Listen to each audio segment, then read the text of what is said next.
Hi guys, up to now whatever we have covered in fault analysis was centered around the symmetrical fault analysis. That is, we were considering the faults which were symmetrical in all the three phases and hence the system remained balanced. So in this lecture what we will do is, we will consider different cases of symmetrical fault analysis based on the problems that have come in the GATE examination, so that you get a fair idea of what kind of problems can be asked and how to tackle those sort of problems. So let us get started with the first problem. It is saying a three-phase generator rated at 100 MVA 11 kV is connected through circuit breaker to a transformer. Now first thing, whenever you are given a fault analysis problem and you are being given the configuration of the network, then if you are not given the figure, try to draw the figure alongside. So it is saying a generator is there which is connected through a circuit breaker to a transformer. Okay. The generator has subtransient reactance 26% and synchronous reactance 130%. The generator is operating at no load and rated voltage. What does the rated voltage signifies here? That the voltage is 1 angle 0 degree pu. This is your Vt, and due to no load, what I understand is Ia is 0, so EF will be equal to Vt, hence which will be equal to 1 angle 0. Okay. When a three-phase short circuit fault occurs between the breakers and the transformers, so here we are getting a three-phase short circuit fault. We need to find the initial symmetrical RMS current in the breaker. Initial means subtransient. Symmetrical RMS current means only the AC component. Okay. So, initial symmetrical RMS current will be EF by XD double dash, because the circuit is short circuited here. So the EMF of this generator is EF and the impedance is 0.26. So it will be 1 by J 0.26. So how much will this come out to be? 1 divided by 0.26, that is 3.846 angle minus 90 degree pu. Now to calculate the actual value, we need the value of base current. The value of base current can be calculated from the S rating or the MVA rating and the voltage rating. So how will you calculate? You have to calculate the base current first. That is 110 MVA by root 3 into 11 kV. So this will come out to be 5.77 kiloampere. Now what will be the actual value of current? It will be the base current multiplied by your per unit current. So per unit current is 3.846.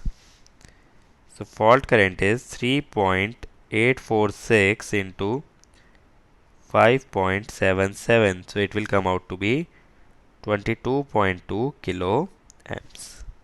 Okay.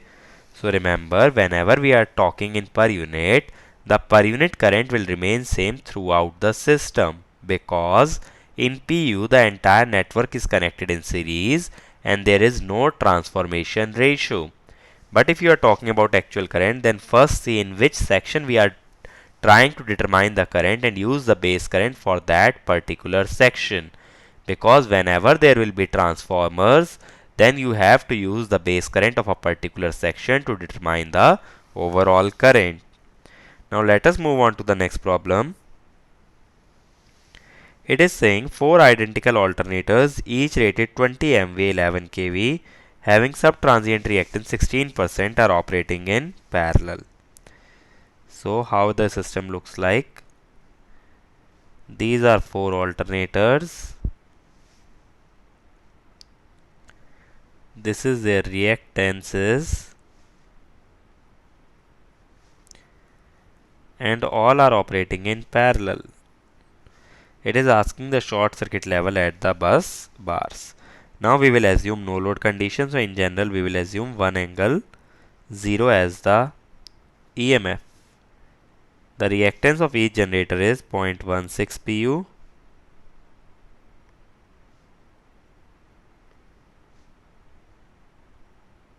Now, when you wish to calculate the current, now as I told you, every machine will try to deliver the current into the fault. So how will the current flow? Like this, from here and here. So since this is short circuited, this is grounded. So the current will be 4 times the individual current is J.16. So it will be J.04. So 100 by 4 will be 25 angle minus 90 degree pu. Now S will be VI conjugate. So it will be 25 into 1, that is 25 pu. So in actual value it will be 25 pu into base. Base is 20 MVA. So it will be 500 MVA. This is the short circuit level at the bus bars. So remember, in case of a three-phase short circuit fault, the per unit value of fault current is same as the per unit value of short circuit MVA, because the voltage at no load is equal to 1 angle 0, which is equal to the rated voltage. So we can directly say per unit MVA is same as your per unit fault current. In our next problem, it is saying in a power system with negligible resistance, the fault current to a point is 8 pu. The fault current is given as 8 pu. The series reactance to be included at fault point to limit short circuit current to 5 pu.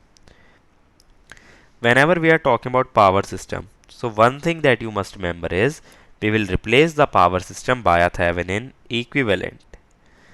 That is V Thevenin in series with X Thevenin. Now it is connected to a bus bar. So what happens is that fault MVA IF is 8 pu. So IF is equal to actually 1 by X Thevenin, which is equal to 8 pu. So it implies X Thevenin is equal to 1 by 8, which is equal to 0.125 pu. Now we are considering a series reactance. So the system will look something like this: X Thevenin, X series. So the fault current must be 5 pu, which will be equal to 1 upon X Thevenin plus X series.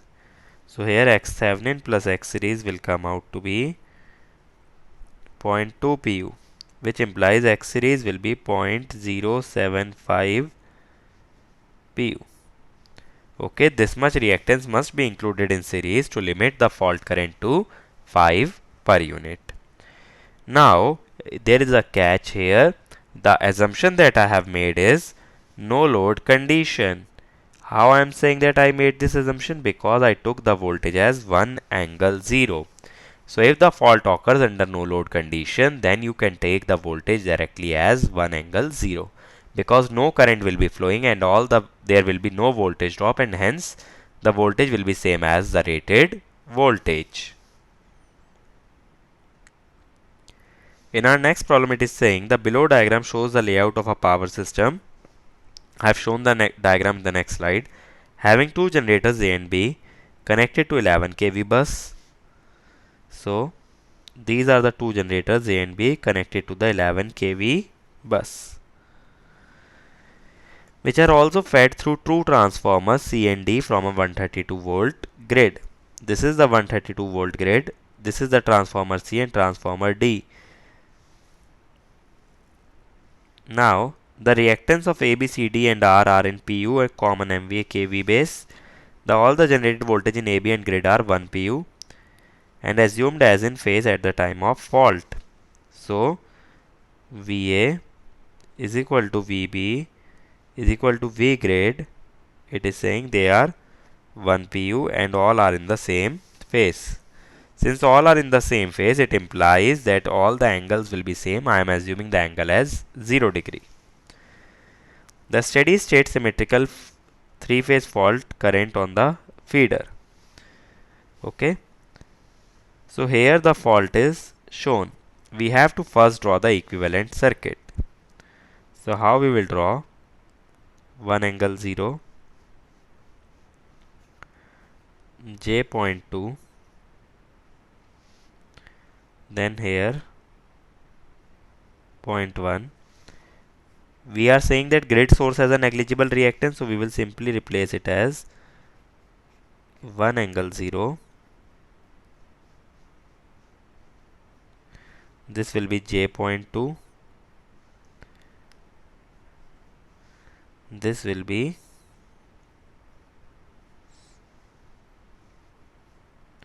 1 angle 0, J.2. Now it is very difficult to simplify this network directly. So what I will do is, I will divide this middle source into two parts. One with this J.2, other with this J.2. So how it will look like?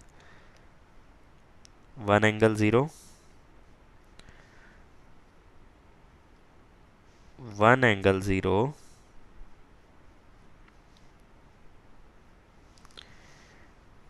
this will again be 1 angle 0, this will again be 1 angle 0. So I have just divided a voltage source connected in parallel with two devices as individual two voltage sources. J.1, 0.2, 0.2, 0.2, 0.2. Now since both the EMFs are same, we can replace it by a single EMF source having the voltage 1 angle 0, and the reactance will be in parallel combination of J.2 and J.2, that is J.1.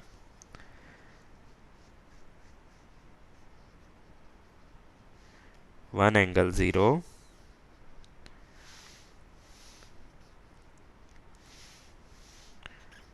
this is J.1, then 1 angle 0, this is J.1, and here we have a fault. Now this generator will supply the current something like this, and this will supply directly. So whenever we are calculating the fault current, we will compute the sum of the two generator currents. The first generator current will be 1 upon J.1, that is 10 angle minus 90. Other will be 1 upon J.2, that is 5 angle minus 90. So total overall fault current will be sum of the two, that is 15 angle minus 90 degree pu. Okay, that will be the fault current in the system. So the entire problem in the fault analysis, that too for a symmetrical fault analysis, revolves around simplifying the equivalent circuit of the system. If you are able to combine the reactances and the voltage sources, then the problem will reduce to a very simple problem of just the basic network solving.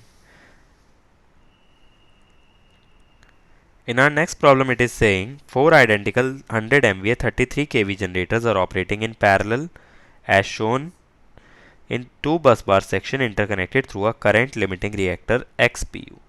Now what is a current limiting reactor? Basically, a current limiting reactor is connected between the two buses to limit the short circuit fault current, because by connecting this reactor, we are effectively increasing the reactance and hence decreasing the fault current. Each generator has a reactance 0.2 pu. The value of reactor X to limit the symmetrical short circuit current through the circuit to 1500 MVA. So we are given the short circuit MVA as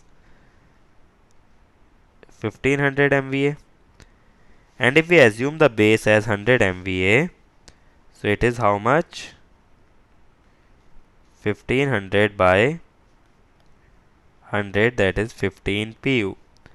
Now we know whatever is the short circuit MVA in pu, the same is the fault current in pu. Okay.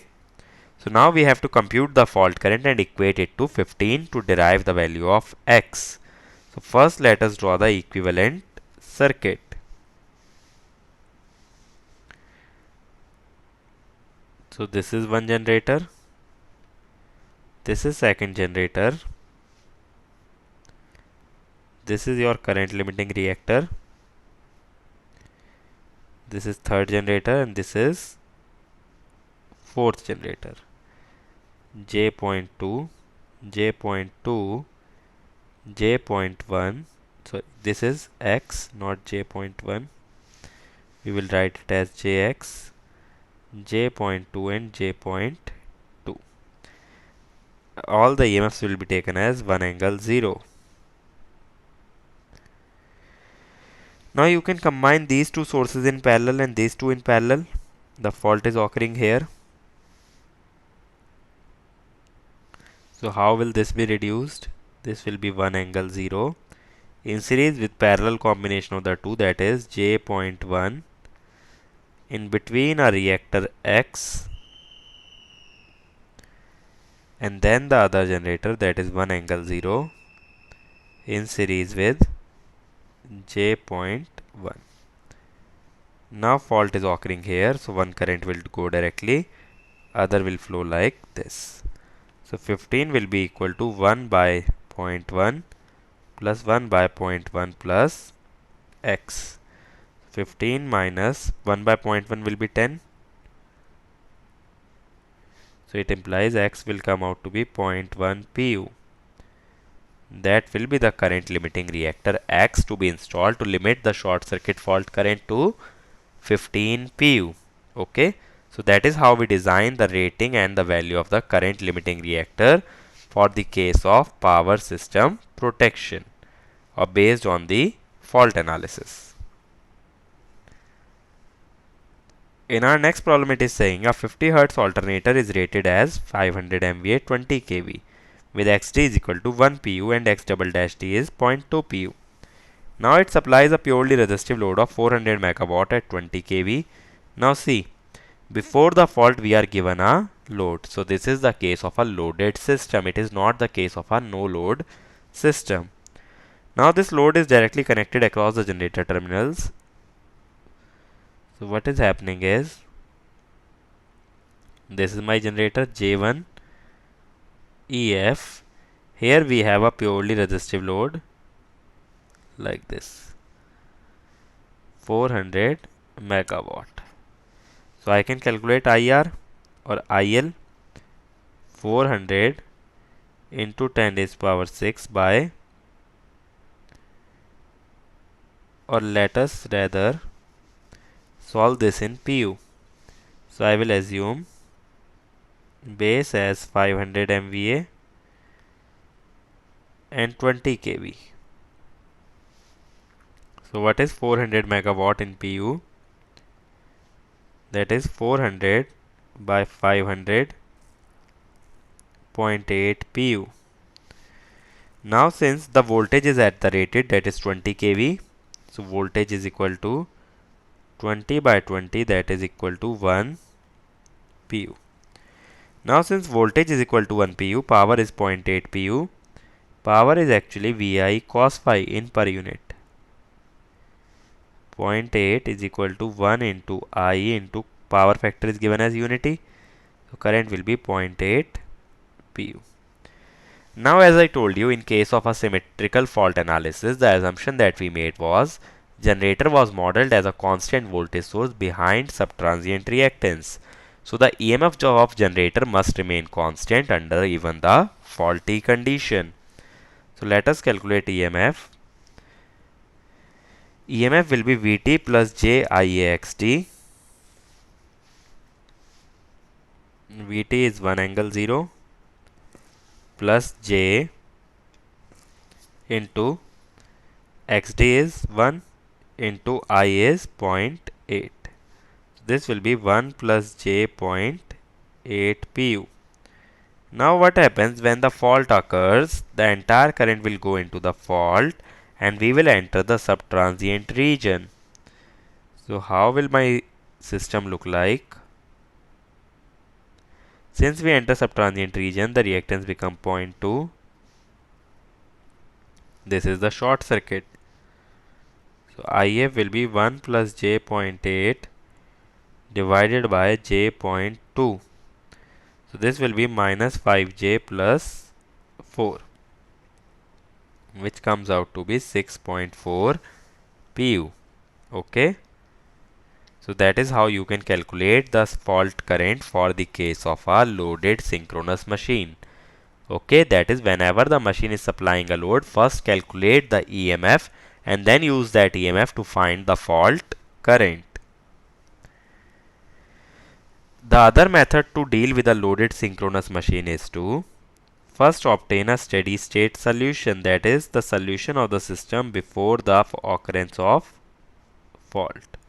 In steady state solution, what you will compute is all the currents and voltages at any point of interest. Then what to do is, in the next step, you will have to replace all the reactances by their subtransient values. Okay, and we have to make all the EMF sources as zeros, that is short circuiting.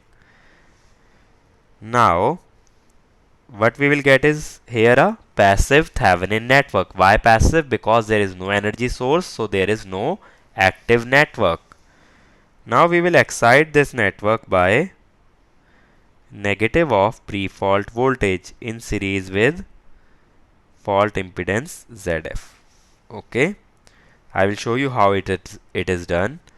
Then we will compute post-fault current as pre-fault current plus fault current. Fault current will be calculated from the step number 3. So this is how we deal with the case of a loaded system. So this is one of the other methods that is based on the Thevenin equivalent. But I would recommend you the first method, in which we found out the EMF, as that is the most accurate method. If you are able to apply such a method, then it is the best way out possible. But in many books you will see that they have done the problems based on this Thevenin. That is why I am telling you this, otherwise it is not much relevant to the GATE exam. You can follow the EMF method, that will give you exact results. So let us see this method with the help of a problem. It is saying a synchronous generator and motor each rated 25 MVA, 11 kV, 15% subtransient reactance are connected through a transformer and a line as shown. The transformer is rated as 25 MVA, 11 by 66 and 66 by 11. So now first we will divide the power system into section based on transformer. Now if you see here, all the devices have the power rating of 25 MVA. So why not assume it as the base? Then we will have to change a lot less values. Now generator has a voltage of 11 kV. So let us say 11 kV is the base. This transformer is 11 by 66. So the secondary voltage will become 66. This is 66 by 11. So secondary will become 11 kV. So now we have got the base of each and every system. Now generator base remains same, 25 MVA, 11 kV. So reactance will also remain same, J.15. Transformer base is 11 kV, 25 MVA. So reactance will remain same, J.1. Line has a base of 25 MVA, 66 kV, which is same as earlier. So it will be J.1. Similarly, transformer T2 has also the same base, J.2. Now motor is drawing 15 megawatt at 0.8 power factor leading. So this is the load on the system before the occurrence of fault. Hence it is the case of a loaded system. Terminal voltage is 10.6. So let me calculate the PU values. 15 by 25, that is equal to 0.6 PU. And terminal voltage is 10.6, which will be divided by 11 because it is talking about section number 3. So it will come out to be point how much? 9636. Okay, this will be the terminal voltage. To calculate the current before the occurrence of fault, what we will do? We will divide the power by V cos phi. That is I pre-fault will be 0.9636 divided by, power, that is 0.6 divided by 0.9636 into power factor. Power factor is 0.8 leading. So this current will come out to be 0.7783. Since it is leading, angle will be 36.9 degree pu. Because voltage angle we are assuming as 0. So current angle will be positive. So it will be greater than voltage. It leads the voltage. Now we have analyzed the step number 1, that is we have obtained the steady state solution before the occurrence of fault. Now there are two ways forward from here. One is to calculate the EMF of generator as well as the motor to determine the fault current. Other is the Thevenin method. Now if we draw the equivalent circuit, how will it look like? First we will have the generator. Generator will have a subtransient reactance 0.15. This will be Eg. Then there will be transformer with its leakage reactance J.1. Then there will be transmission line J.1. Then next transformer J.1. Then next motor J.15. Then this will be E motor. Now exactly what is happening is the fault is coming here. So here I know what is the voltage as well as the current before the occurrence of fault. Current will be flowing like this. Now, so there are other two ways. We know the voltage here is 0.9636 angle 0. So what you can do is, you can based on this voltage and current that we have found out in the previous step, calculate Eg and Em and then short circuit this point to determine the fault current. That is the exact analysis. But other way around, what you can do is, in the next step it had asked us to remove all the voltage source and we will get a passive Thevenin network. So what you will do is, you will remove this voltage source, short circuit this. So the network that will remain is these four are in series. This will be 0.45.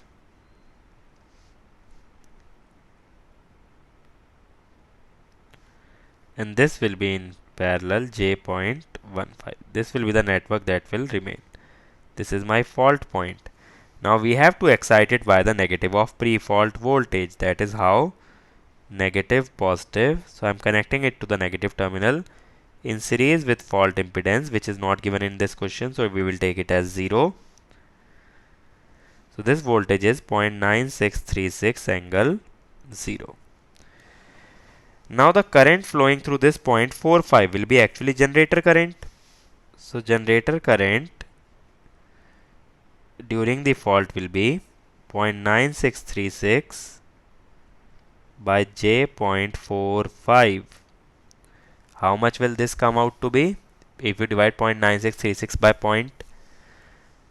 J.45, it will come out to be minus J 2.141 pu.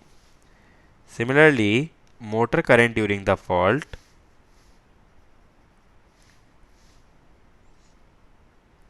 now when you will ground this, the current will flow out of the motor. That is, current will start delivering the current. Sorry, motor will start delivering the current 0.9636 by J.15. How much will this come out to be? Minus J 6.423 pu. Now earlier motor was absorbing the current, now it is delivering the current. So the direction of current is reversed. So the total current in motor, or we can say I motor post fault, will be pre-fault current plus your during the fault current. Pre-fault current was 7.7783 angle 36.9. Now we will have to subtract this current because this current is going out of the motor. Earlier current was into the motor. So it will be 6.423 J. So this comes out to be 6.918 angle 84.83 degree pu.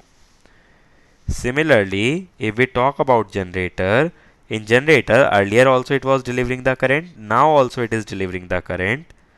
So I generator post fault will be 0.7786 angle 36.9 plus 2 point minus 2.141 J. We will have to add both the currents.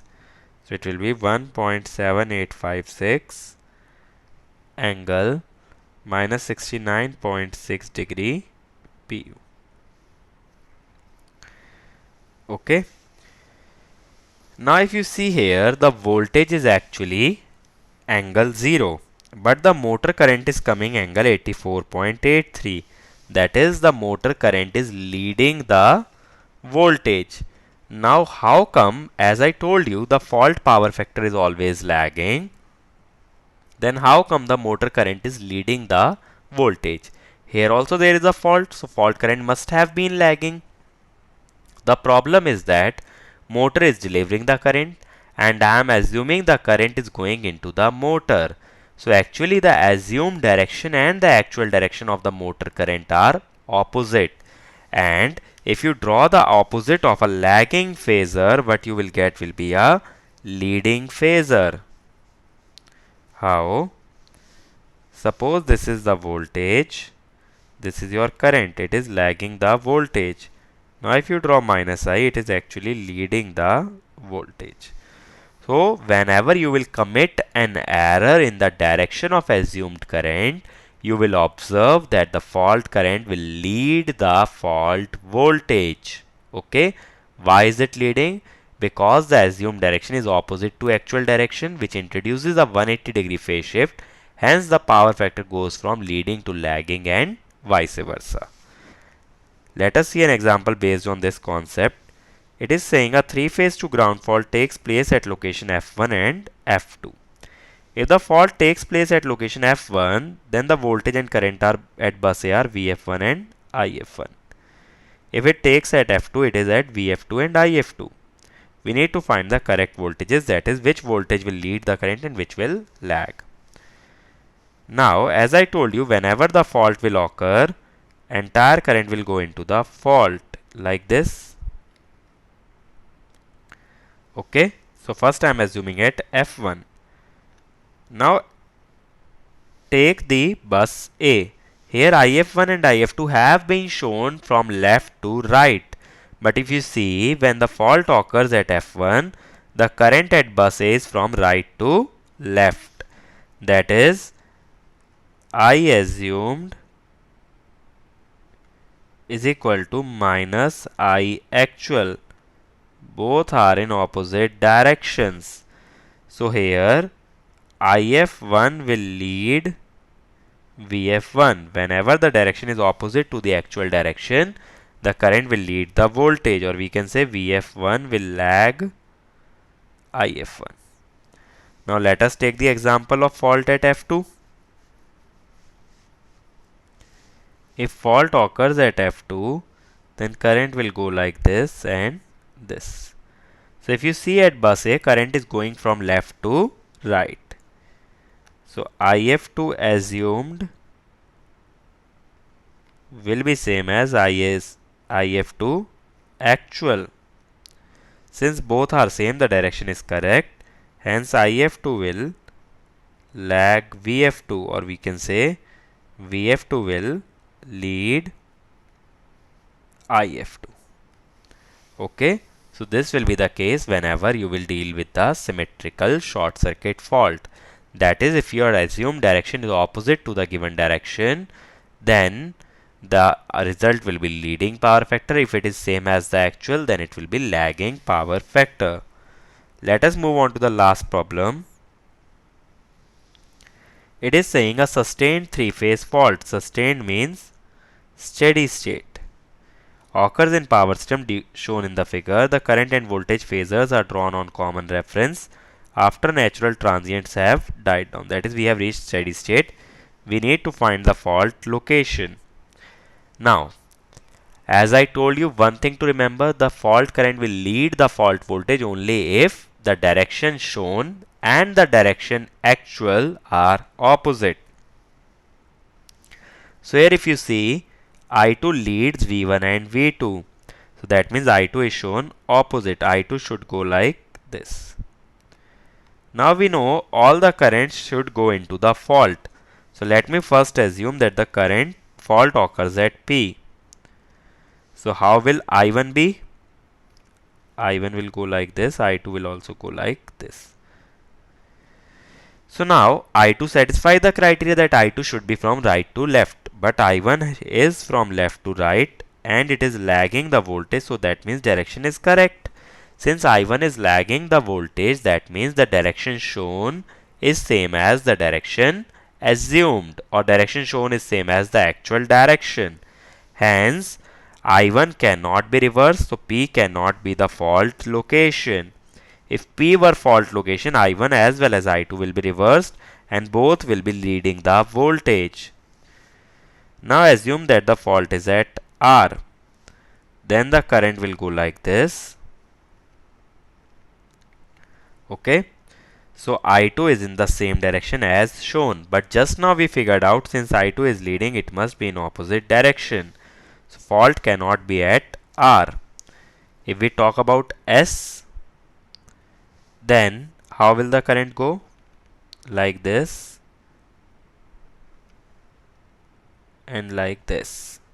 So here if you see, the current I4 will be reversed. Okay, if we talk about S, the current I4 is reversed, but as you see, I4 must remain as it is because it is lagging the voltage. So assumed direction or given direction is same as the actual direction.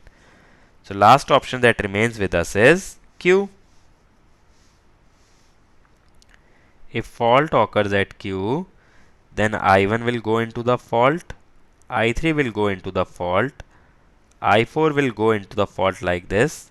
So I2 direction is reversed.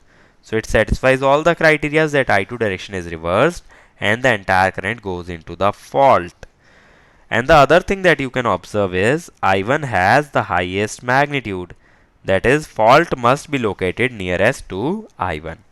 Because the nearer the fault to a bus, the lesser the impedance and higher will be the fault current. So highest fault current has the fault nearest to the bus. So nearest to the bus V1 or 1 is point Q. So answer should be Q. Okay. So you have to observe two things. If any current or any fault current is leading the fault voltage, so assume direction or given direction is opposite to the actual, and if any current has the highest magnitude, so fault is nearest to that current location. So these two things will help you in non-trivial problems like this that can be asked in GATE. Other than that, the problems that can be framed is for finding the fault current. That is simple. You have to draw the equivalent circuit and then derive the fault current. So these sort of problems are generally framed from the symmetrical fault analysis. In the next lecture, we will start with unsymmetrical fault analysis and we will see how to deal with the unbalanced faults.